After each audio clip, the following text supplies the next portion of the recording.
2026 চনৰ বিধানসভা নিৰ্বাচনলৈ মাজত মাত্ৰ কেইটামান দিন আৰু কেইটামান দিন থকাৰ সময়তে ডিবি নিউজৰ হাতত আহি পৰিছে এখন চূড়ান্ত তালিকা। এই তালিকাত এক প্ৰকাৰ নিশ্চিতই বিজেপিৰ দলৰ পৰা কোন কোন সমষ্টিৰ পৰা কোন কোন ব্যক্তিয়ে প্ৰাৰ্থিত্ব লাভ কৰিব। কাইলৈ দিনটোতে ৰাজ্যৰ মুখ্যমন্ত্ৰী ডক্টৰ হিমন্ত বিশ্ব শৰ্মাৰ উপস্থিতিত বিজেপিৰ মুখ্য কাৰ্যালয়ত যোগদান কৰিব অসম প্ৰদেশ কংগ্ৰেছৰ প্ৰাক্তন সভাপতি ভূপেন বৰাই। নমস্কাৰ প্ৰিয় দৰ্শক, চাই আছে ডিবি নিউজ। আজিৰ এই ভিডিঅ'ত আপোনালোকে গম পাব ৰাজ্যত 2026 চনৰ বিধানসভা নিৰ্বাচনত বিজেপিৰ পৰা কোন কোন সমষ্টিৰ পৰা কোন কোন প্ৰাৰ্থীয়ে টিকট লাভ কৰিব, প্ৰায় নিশ্চিত বুলিয়ে ক'ব পাৰি। আৰু এই ভিডিঅ' চোৱাৰ পিছত আপোনালোকেও গম পাব কোন কোন সমষ্টিত এতিয়া যদিও বা প্ৰতিটো সমষ্টিত 5 জনতকৈও অধিক লোকে সমষ্টিসমূহত নিজৰ নিজৰ নামত প্ৰচাৰ চলাই আছে। এই ভিডিঅ'ত আপোনালোকে গম পাব কোনজন সমষ্টিৰ বাবে কোনজন প্ৰাৰ্থীয়ে চূড়ান্ত হ'বলৈ গৈ আছে, প্ৰায় নিশ্চিত। আমাৰ হাতত এখন নিশ্চিত ৰূপত তালিকা আহি পৰিছে, এই তালিকাখন আপোনালোকক জনাম। তাৰ পূৰ্বে জনাই লৈছোঁ, কাইলৈৰ দিনটোত দুদিন আগলৈকে অসম প্ৰদেশ কংগ্ৰেছৰ প্ৰাক্তন সভাপতি ভূপেন বৰাই কংগ্ৰেছত থাকি কংগ্ৰেছ দলৰ বাবে কাম কৰি থকা ভূপেন বৰাই এতিয়া বিজেপিত যোগদান কৰিব। কাইলৈ 22 ফেব্ৰুৱাৰী বিজেপিৰ মুখ্য কাৰ্যালয়ত যোগদান কৰিব ভূপেন বৰাই।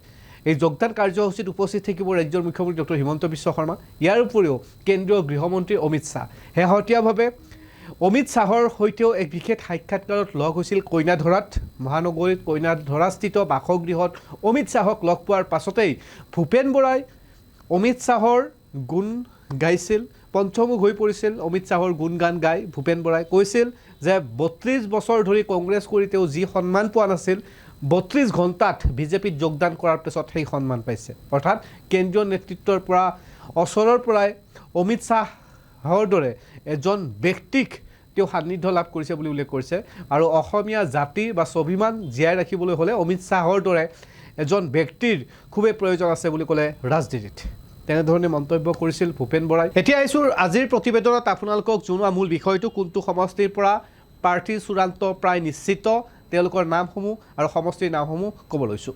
বিজেপি দলৰ সাম্ভাব্য প্ৰাৰ্থী ডুমডুমাত ৰূপেশ গোৱেলা, মাৰ্ঘেৰিটাত ভাস্কৰ শৰ্মা, নাহৰকটীয়াত তৰংগ গগৈ, টিংখঙত বিমল বৰা, খোৱাঙত চক্ৰধৰ গগৈ, ঢকুৱাখানাত নৱকুমাৰ দলে, লখিমপুৰত মানৱ ডেকা, ডিমৌত সুশান্ত বৰগোহাঁই, মামৰা যোগেন মহন, গোলাঘাটত অজন্তা নেওগ, সৰুপথাৰত বিশ্বজিৎ ফুকন, বৰহমপুৰত জিতুল গোস্বামী, নগাঁৱত ৰূপ শৰ্মা, মৰিগাঁৱত ৰমাকান্ত দেউৰী, জাগিৰোডত পীযুষ হাজৰিকা, নদুৱাৰত পদ্ম হাজৰিকা, ঢেকীয়াজুলিত অশোক সিংহল, টিহুত চন্দ্ৰমোহন পাটোৱাৰী, টিহু নতুনকৈ গঠন হোৱা এটা সমষ্টি, নলবাৰীত জয়ন্ত মল্ল বৰুৱা, কমলপুৰত দিগন্ত কলিতা, জালুকবাৰীত ডক্টৰ হিমন্ত বিশ্ব শৰ্মা, বজালীত ৰঞ্জিত কুমাৰ দাস, হাফলঙত নন্দিতা গাৰ্লজা, লখিমপুৰত কৌশিক ৰায়, পাথাৰকান্দিত কৃষ্ণেন্দু পাল। এই তালিকাখন এক প্ৰকাৰ প্ৰায় নিশ্চিত বুলিয়ে ক'ব পাৰি। কেৱল দিল্লীৰ চিৰমোহৰ পৰিবলৈ বাকী আছে। এইকেইটা সমষ্টিত প্ৰাৰ্থী এক প্ৰকাৰ চূড়ান্ত। আমি ডিবি নিউজৰ হাতত পৰা তালিকাখন আপোনালোকক জনালোঁ আৰু সময়ৰ পিছত গম পোৱা যাব এইকেইটা সমষ্টিত আমি দিয়া তালিকাখন বা আমি পোৱা তালিকাখনৰ মতে প্ৰাৰ্থী পায় নে নাপায়। আপোনালোকে কি ভাবে? আপোনালোকৰ মতামতসমূহ কমেণ্টত জনাব।